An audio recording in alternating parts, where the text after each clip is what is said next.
Hello, it's Wednesday, June the 16th, and we are in chapter 36 of the prophet Isaiah. And these next four chapters, 36, 37, 38, 39, are very different. We turn now from prophecy and poetry to the genre of history. And Isaiah fills us in with some background historical material of 701 BC and events that happen in Jerusalem and events that happen in the reign of Hezekiah. And he introduces us to Sennacherib. Sennacherib is the king of Assyria. Now, there have been kings in Assyria at this period for 1,500 years or more, and we know a great deal about all of them. And they come in successive dynasties, and there's been a very long dynasty, the Addasside dynasty, from 912 to 722. And then the Sargonid dynasty, Sargon II, reigned for a considerable length of time, and his son is the Sennacherib that we read of here.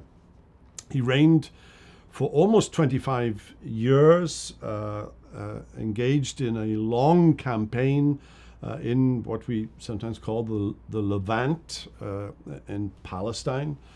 And the Assyrian threat, they've already captured Samaria, the capital of Israel in the north, in 722, and now it's 20 plus years later, and the threat has come to the very doors of Jerusalem.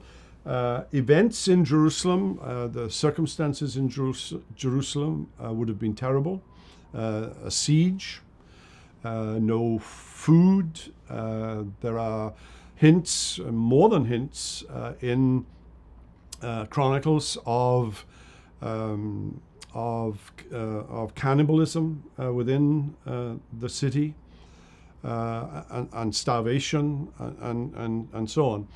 And it drove Hezekiah, instead of trusting in the Lord, because God had promised to save Jerusalem and Hezekiah himself through the prophet Isaiah, it drove them to try and make a deal and an alliance with Egypt. And it was an alliance that failed. And we've already read about it in chapter 28 of Isaiah. And really, in some ways, this history might have been placed just before chapter 28 to help us understand what's going on in chapter 28 when we hear of the destruction of Egypt by the Assyrians.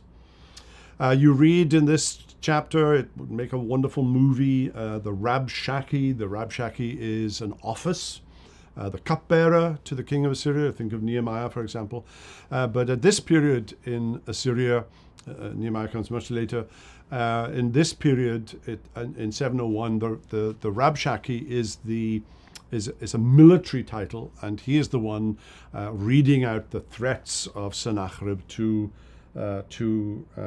Hezekiah. The kicker is verse 18: "Beware lest Hezekiah mislead you by saying, 'The Lord will deliver us.' Has any of the gods of the nations delivered his land out of the hand of the king of Assyria?"